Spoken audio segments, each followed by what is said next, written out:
Lubog po ba kayo mga bossing ko sa utang? At napakarami yung problema na pinagdadaanan sa kasalukuyan.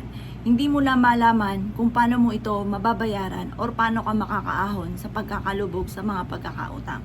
Dahil halos lahat ng mga kilala nyo ay nautangan nyo na. Nako mga bossing ko, malaking problema nga po yan at yan pinagdaanan ko din. Ako pa may tuturo sa inyo. Mainam na subukan nyo po itong gawin. Ito ay mainam na gawin nyo ngayong katapusan mga bossing ko ng July or bago pumasok or pa unang araw ng buwan ng Agosto or unang Martes or unang Biyernes, pwede nyo po siyang gawin. Ito po mga bossing ko, para matuldo ka na ang paghihirap na pinagdadaanan nyo ngayong buwan na ito ng July. Kung ikaw ay nape-pressure sa dami ng pagkakautang or kaya po mga bossing, naka-schedule na ang pagsasarado ng inyong negosyo dahil matumal ang inyong negosyo at wala namang bumibili talaga sa inyo pong negosyo, mainam po na subukan nyo po ito at maaaring maisalba pa ang inyo po mga bossing ko na negosyo. Pero mga bossing ko, ang unang-una sa lahat, huwag kang makakalimot magdasal. Yan ang pinaka numero 1. Panalangin ng taimtim mula sa puso. At yan po mga bossing ko ay isa sa mga pamamaraan para ikaw ay i-adya kung saan lagi ikaw ay suswertihin. Proven po ito mga bossing ko at kayo mismo ay maaamis sa dami ng mga blessing na darating matapos nyo po itong gawin. Kailangan mga bossing ko i-focus ka muna sa paggawa. Dahil ako pa mga bossing ko talaga na dahil wala na akong ibang makapitan, nag-focus ako sa paggawa at umiiyak pa nga po ako noon. Like ko sinasabi, mana Panginoon, pagkalooban nyo lang ako kahit isang pagkakataon ay hindi ko to sasayangin at lalo kong sisipagan. Ganun na lagi kong salitain dati mga bossing. At talaga namang sinipagan ko po talaga mga bossing. Wala akong sinayang na sandali. Ngayon pa mga bossing ko, isubukan nyo rin po ito para makaahon sa mga pagkakautang. Para po tayo mga bossing ko ay mawala naman yung stress lagi sa buhay natin. Subukan nyo po ito. I-release kung ano nagpapabigat sa inyong kalooban. Kasi lagi nyo tatandaan, kung ano nagpapabigat ng inyong kalooban, ay mabigat din ang daloy ng swerte ng ating buhay. Kaya pagaanin nyo po yan. Ngayon pa mga bossing ko, simple lang ang aking ituturo, pero napaka-epektibo po nito. Gawin nyo po ito ng mga bandang alas 7 ng umaga. At pagkatapos ay kumuha po kayo ng ziplock mga bossing. Sa ziplock na ito mga bossing ko, ay lalagyan natin ito ng asin. Ganyan lang ang inyong gagawin. Lagyan nyo po siya ng asin. Dami-damihan nyo po ang ilagay nyong asin mga bossing. At ito po ay makakatulong upang sa ganon, higit kayo na makatrack ng swerte. Ayan. Ngayon pa mga bossing ko, pag nadami-damihan nyo na ng asin, ganyan, kahit ganyan kadami lamang, kumuha po kayo mga bossing ko ng piso. Lagay nyo po yan dyan. At pagkatapos mga bossing ko, bago nyo po ito saraduhan, magwi-wish muna po kayo. Sabihin niyo po nakaharap ka ng mga bandang alas 7 ng umaga sa may silangan kung saan naliwanag ang sinag ng araw. Sa pamamagitan ng aking sipag at tiyaga at pananalig sa mahal na Panginoon, ay makakamtan ko ang lahat ng aking mga pinapangarap at kailanman na hindi na ako mamumblema tungkol sa usapin ng pera. Siksik-liglig at umaapaw at maraming blessing ang darating sa akin. Yayaman ako at magiging matagumpay. Makakamit ko ang lahat ng aking mga pinapangarap. Basta positive ka lang po mga bossing ko. Sabihin niyo po makakabayad ako sa aking mga pagkakautang at matatapos na ang aking kahirapan. Yayaman ako at magiging matagumpay. Ganon lagi mga bossing. Paulit-ulitin niyo lahat ng nais po ninyo.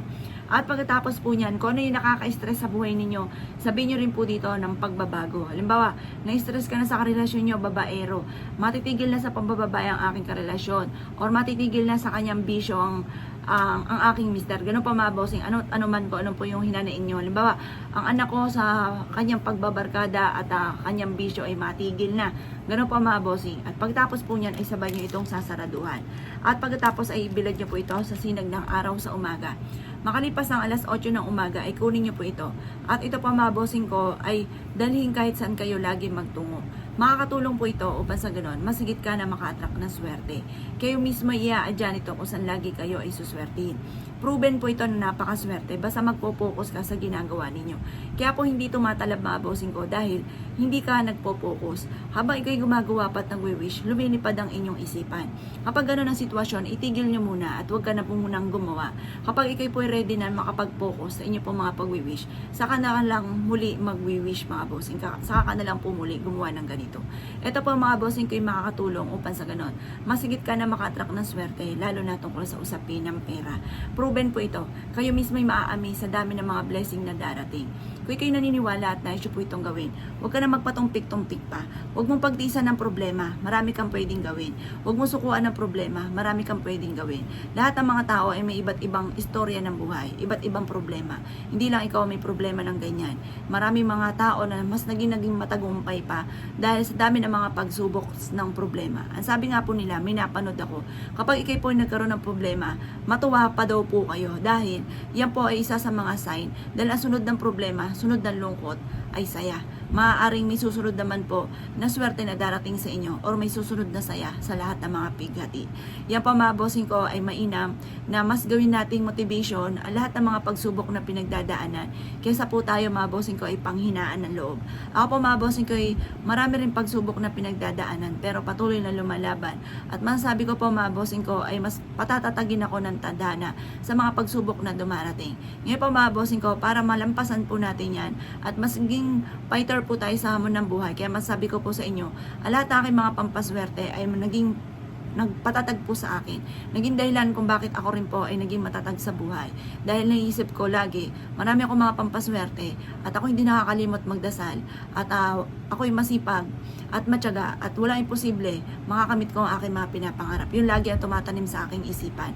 Kapag marami akong mga pampaswerte, marami akong ginagawa, kahit may mga pagsubok na dumarating, iniisip ko, ang dami-dami kong mga pampaswerte, wala yan, malalampasan ko din ang lahat ng ito.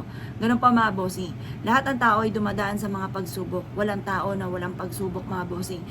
Kahit mayaman at mahirap ay may iba-iba po yung pagsubok.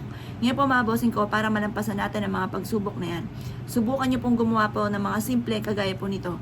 At ito po ay makakatulong din. Lalo-lalo na kung lubog ka sa utang, marami kang problema pagdadaanan maging sa usapin ng inyong pamilya.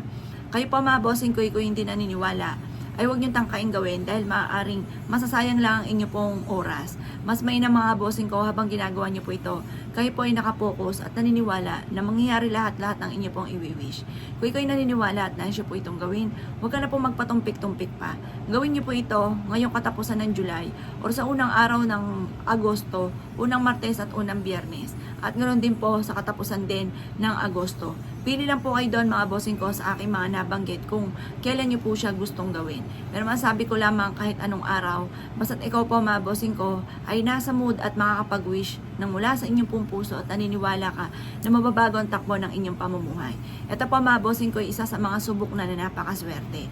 At lagi mong ugaliin ang pagsasabi ng mga magagandang salitain at magtapon ka na magtapon ng mga kamalasan. Paano po ba itatapon? Harap ka lang sa may gawin silangan kung nasaan naliwanag ang sinag ng araw. At sabihin nyo, tinatapon ko na lahat ang kamalasan ko at huwag ka na muling babalik pa. Tinatapon ko na lahat ang aking mga pagkakautang at huwag ka na muling babalik pa. Tinatapon ko na lahat ang aking karamdaman at huwag ka na muling babalik pa. Makakamit ko ang lahat ng aking mga pinapangarap. Ganoon ang mga pag-wish na walang gamit na sana direct to the point. Kaya ako'y kinaniwala at gagawin niyo po ito mga bossing ko. Masasabi ko lamang, good luck po sa inyo po lahat.